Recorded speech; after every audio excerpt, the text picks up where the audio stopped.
250 années de notre démocratie. C'est le moment où les dirigeants, avec la volonté du peuple, vont promettre d'être respecter notre Constitution et de la défendre. C'est le moment où ils deviendront, comme nous le devrions tous, les gardiens de notre pays. En temps de guerre, de paix, d'adversité ou de prospérité, cette investiture se tient tous les 4 ans et aujourd'hui cela tombe le jour de Martin Luther King. Un rappel qui nous rappelle que nous devons respecter les valeurs de notre Constitution, la liberté, les libertés, et comme cela est inscrit à l'entrée de la Cour suprême des États-Unis, une justice égale dans le cadre de la légalité.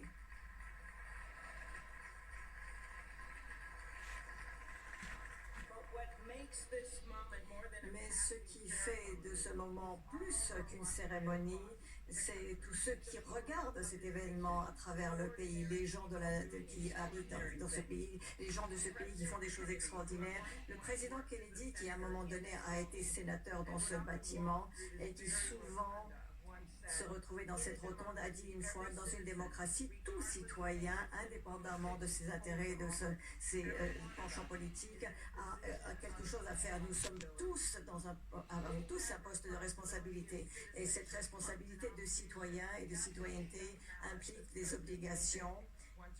Et comme nous l'a dit le président Lincoln, il faut voir les autres non pas avec la générosité de l'esprit malgré nos différences.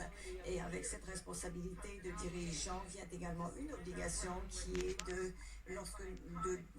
trouver des moments et des éléments communs lorsque nous pouvons. Avec tout ce qui change autour de nous, toutes ces divisions, il incombe à nous tous, et je cite un chanteur qui se trouve être né dans mon État, de nous assurer que la démocratie de notre nation est notre abri en cas de tempête.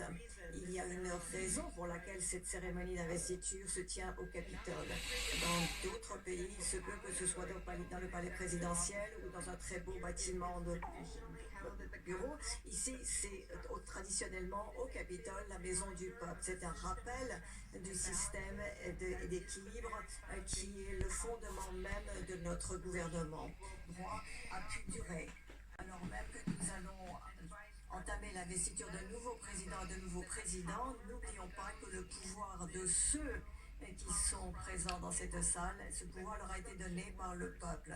Les constructeurs et ceux qui ont créé notre pays, les enseignants, les soignants, les soldats qui défendent notre liberté, et oui, bien entendu, les sapeurs-pompiers de Los Angeles qui ont joué leur vie pour nous.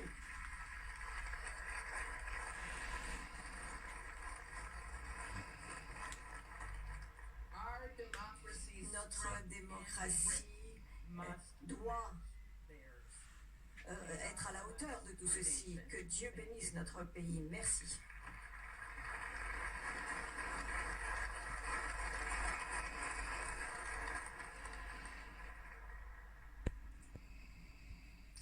Voilà, on vient d'entendre la séquence et le dernier test. Durer dans le temps, c'est la meilleure mesure de ce que vaut une idée et une institution ainsi qu'une nation. Nos fondateurs ont rédigé la Constitution de façon à ce que l'Amérique puisse faire face à tous les tournants et tous les événements qui viennent avec le temps. Elle a été rédigée pour nous guider et pour préserver à tout jamais notre droit à la vie, à la liberté et la poursuite du bonheur. Mais la vérité et les principes inscrits dans notre Constitution restent les mêmes, mais pour autant notre démocratie promet aux Américains le pouvoir du changement pour dresser leur propre destinée, construire leur propre destinée. C'est cela la construction et c'est cela l'importance de la démocratie. Elle permet l'endurance, la permanence et la durabilité d'une nation face au changement. Elle permet à une nation comme notre pays, les États-Unis, d'éviter à la fois les obstacles et également de saisir les opportunités que Dieu met sur notre chemin. Toujours restant fidèles toujours à nos principes fondateurs. Aujourd'hui, c'est la 60e cérémonie d'investiture de notre pays, comme toutes les autres avant. C'est une occasion de célébrer notre droit à, à dessiner le cours de notre existence aux États-Unis. Les années passées Biden, il s'est endormi. difficiles pour de nombreux Américains, également pour la nation, toutes les nations du monde Ah, libre un espoir. que nous essayons de mener. En novembre, les Américains ont une fois de plus choisi d'amener notre nation et notre pays vers la grandeur, un avenir sécurisé et prospère que nos fondateurs avaient en tête pour nous. Et aujourd'hui, nous fêtons non seulement leur décision de le faire, mais également le droit simple et la sagesse des personnes libres qui peuvent faire leur propre choix de façon à que leur propre nation puisse continuer d'exister. Et permettez-moi maintenant d'accueillir l'archevêque Dolan et le révérend Franklin Graham qui vont donc recevoir le sermon.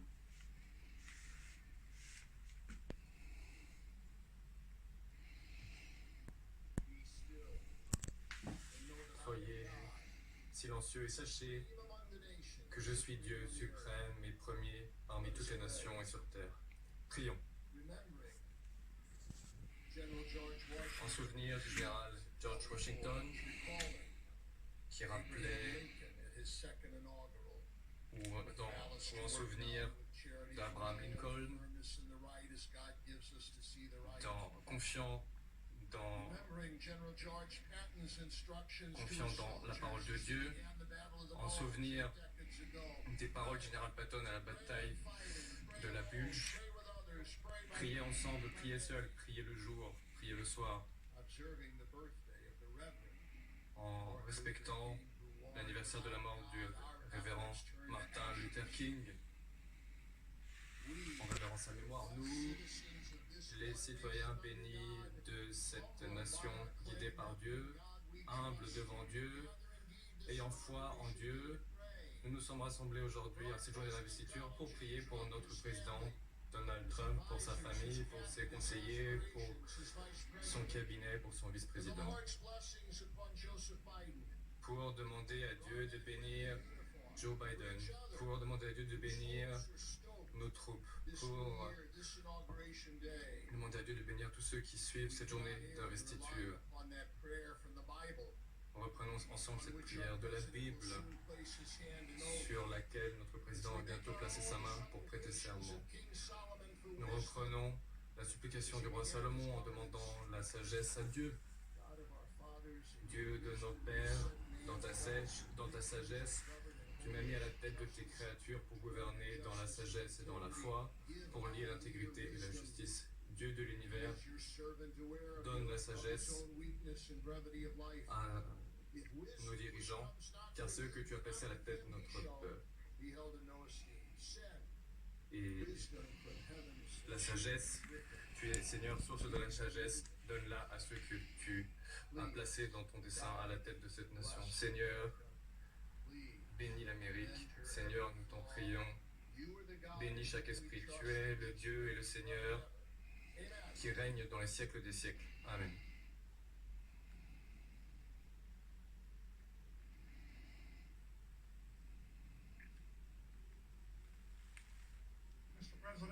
Monsieur le Président,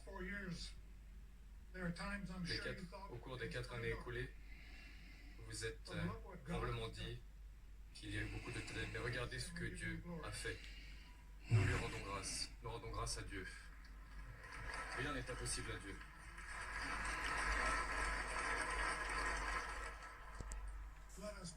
Prions.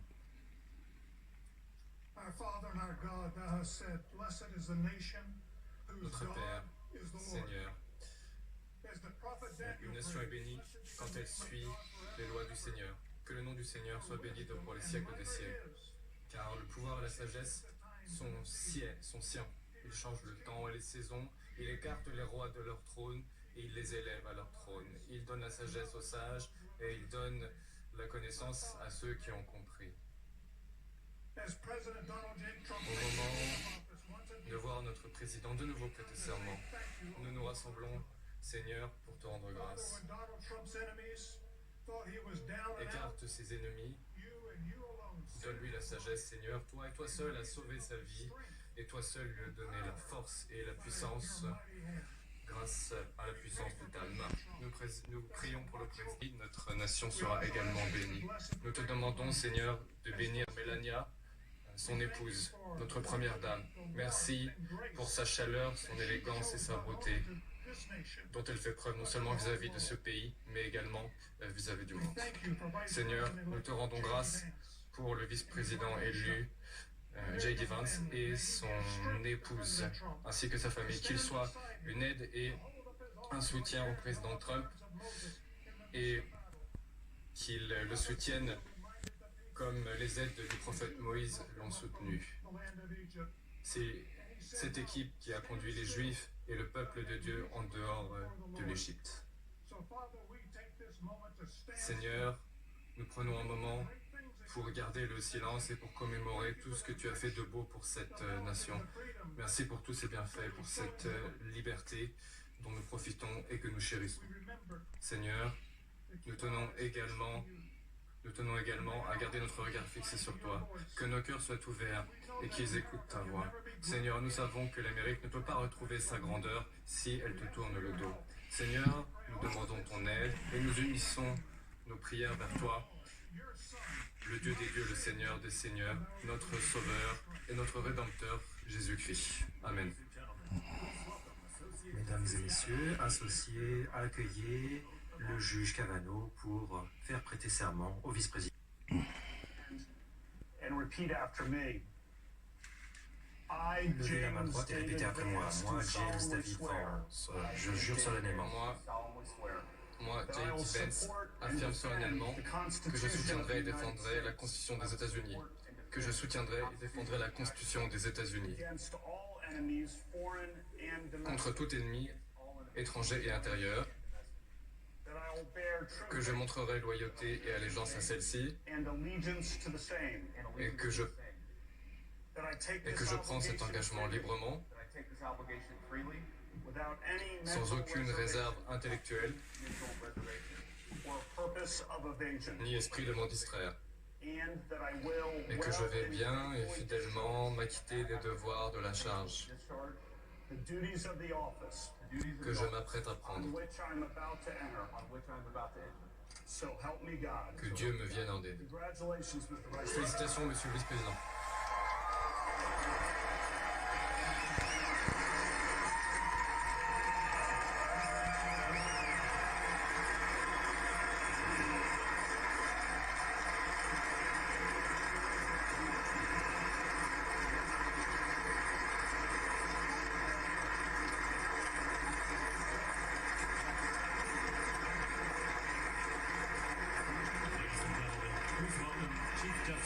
Accueillez le premier président.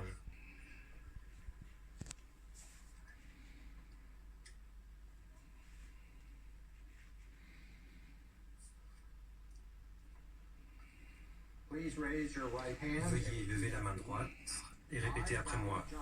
Moi, Donald John Trump, je jure solennellement que j'exécuterai fidèlement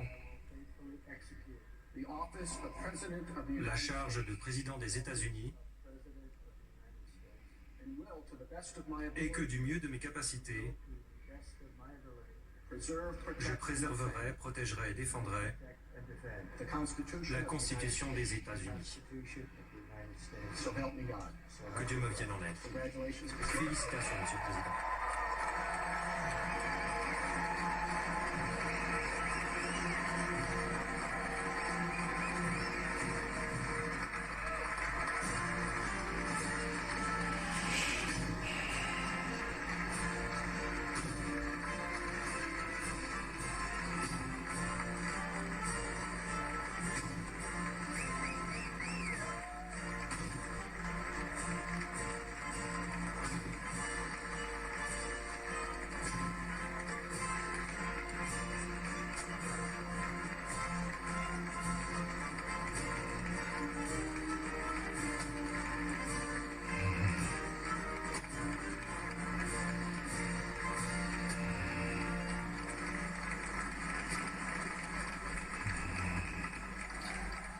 Voilà, Donald Trump est donc désormais le 47e président des États-Unis. Il vient de prêter serment aux côtés de son épouse, de ses enfants, juste après le vice-président J.D. Vance. Christophe. Effectivement, il a donc juré solennellement qu'il exécutera la charge de président et défendra donc et protégera la Constitution. C'est donc un retour, on peut parler désormais donc du 47e président. Ça y est, c'est fait et le président élu, qui est donc désormais président, va donc s'exprimer d'ici quelques minutes avec ce discours après avoir prêté serment sur la Bible. Christophe, on me disait, il y avait cet horaire très symbolique qui devait être donc 17h47, 11h47 aux États-Unis, qui a été donc plus ou moins respecté. 47 comme le 47e président des États-Unis. On peut imaginer que la cérémonie a commencé à 17h47. Oui, qu'il y a eu quelques minutes de retard, mais globalement, effectivement, elle a commencé à l'heure voulue, alors que vous voyez la cérémonie continue. On va vous faire vivre justement en direct sur France Info cette cérémonie. Ceux qui ont joué 17h47 minutes.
Vance, Monsieur le Président de l'Assemblée Johnson, Monsieur le Sénateur Wood, Monsieur le Premier Président de la Cour suprême Roberts, mesdames et messieurs les juges de la Cour suprême des États-Unis, Monsieur le Président Clinton, Monsieur le Président Bush, Monsieur le Président Obama, Monsieur le Président Biden, Madame la Vice-présidente Harris et mes chers compatriotes, l'âge d'or de l'Amérique commence dès aujourd'hui.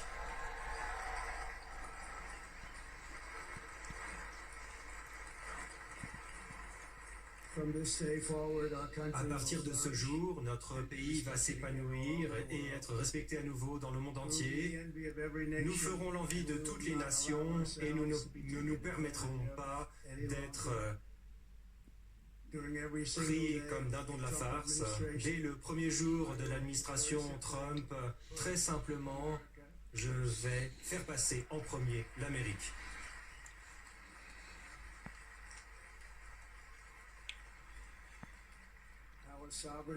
Notre souveraineté sera récupérée, notre sécurité sera restaurée, la balance de la justice sera rééquilibrée, la militarisation injuste et inique du ministère de la Justice dans notre gouvernement prendra fin.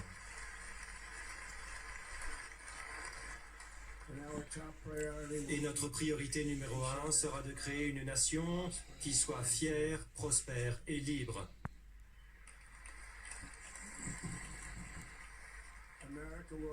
L'Amérique, très bientôt, sera plus grande, plus forte et bien plus exceptionnelle que jamais auparavant. Je reviens à la présidence avec la confiance et l'optimisme selon lesquels nous sommes au début d'une nouvelle ère de réussite nationale. Une marée du changement va se déferler sur le pays. Notre stature va revenir là où elle doit être dans le monde entier et on nous reconnaîtra à notre place. Mais d'abord, soyons francs quant aux défis que nous affrontons. Ils sont nombreux, mais ils seront anéantis par cette grande dynamique que peut maintenant constater le monde aux États-Unis d'Amérique. Nous sommes aujourd'hui rassemblés. Notre gouvernement est confronté à une crise de confiance depuis des années. Un establishment corrompu a extrait le pouvoir à nos citoyens alors que les piliers de la société sont brisés et apparemment dans un état de destruction totale. Notre gouvernement ne veut même plus gérer une simple crise sur notre territoire alors qu'il se laisse entraîner dans un long catalogue d'événements catastrophiques à l'étranger. Il n'arrive pas à protéger nos citoyens américains respectueux de la loi, alors qu'il offre un abri, un sanctuaire à bon nombre de personnes issues d'établissements pénitentiaires et psychiatriques qui sont entrées chez nous, venues du monde entier. C'est un gouvernement qui a donné des financements illimités à la défense des frontières étrangères, mais qui refuse de défendre les frontières américaines ou, encore plus, son propre peuple. Notre pays ne peut plus offrir les services fondamentaux en période d'urgence, comme on l'a vu récemment au magnifique peuple de Caroline du Nord qui a été si maltraité, et d'autres États qui souffrent encore d'un ouragan qui a eu lieu il y a de nombreux mois, ou plus récemment à Los Angeles, où nous constatons que les incendies dévastent encore la ville. Sans avoir vu une défense apparente, nous avons ces feux dévastés les maisons dans des quartiers où l'on trouvait les individus les plus puissants et les plus riches de notre pays. Certains d'entre eux sont ici, ils n'ont plus de foyer. C'est intéressant, mais on ne peut pas laisser cela se reproduire. Il semble que l'on soit impuissant à y faire quoi que ce soit, cela va changer. Nous avons un système de santé publique qui n'a pas respecté ses promesses en période de catastrophe. Pourtant, nous dépensons plus que n'importe quel autre pays du monde. Nous avons un système éducatif qui apprend à nos enfants d'avoir honte d'eux-mêmes dans bien des cas, voire de détester notre pays malgré l'amour que nous essayons de leur apporter désespérément. Tout cela va changer à partir d'aujourd'hui et cela va changer très rapidement.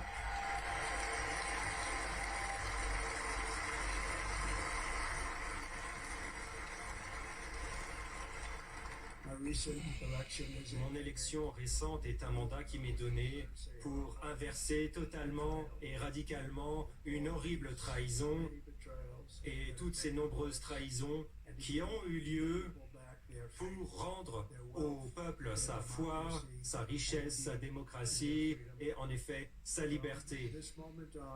Dès ce jour, dès cet instant, le déclin de l'Amérique prend fin.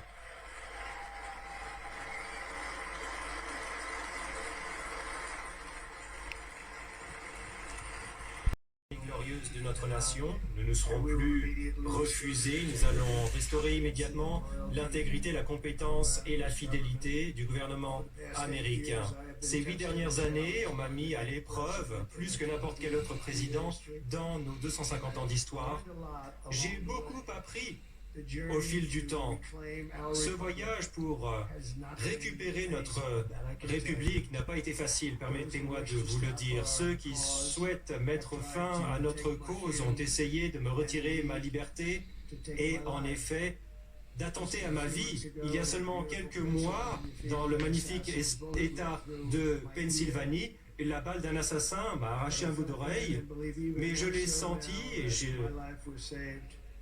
je le crois encore plus maintenant, ma vie a été sauvée pour une raison. J'ai été sauvé par Dieu pour rendre sa grandeur à l'Amérique.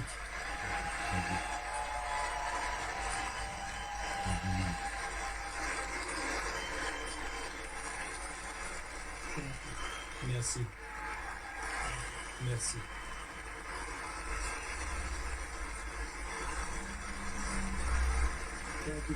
Merci beaucoup.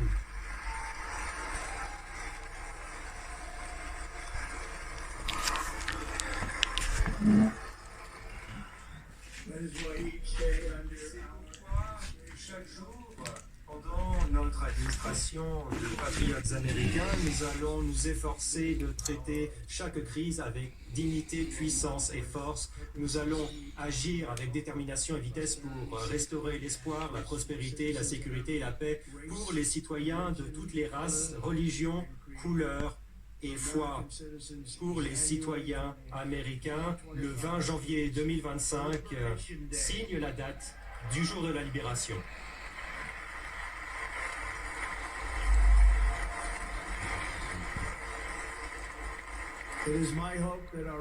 Mon espoir est que nos élections présidentielles récentes soient commémorées comme les élections les plus importantes et retentissantes dans l'histoire de notre pays. Comme notre victoire l'a démontré, notre nation s'unifie rapidement derrière notre programme avec des augmentations du soutien de presque toutes les couches de notre société, jeunes et vieux, hommes et femmes, africains-américains, hispano-américains, asio-américains, dans les campagnes, dans les banlieues, dans les villes, et surtout avec une victoire puissante dans tous les 7 swing states, avec une victoire qui nous a été accordée par des millions de personnes.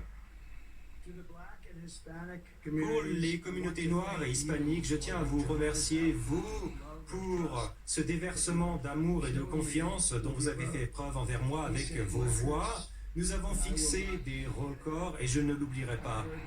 J'ai entendu ce que vous aviez à dire pendant la campagne et j'ai hâte de travailler avec vous ces prochaines années. Aujourd'hui est le Martin Luther King Day et en son honneur, ce sera un grand honneur, mais en son honneur, nous nous efforcerons ensemble de réaliser son rêve. Nous réaliserons son rêve.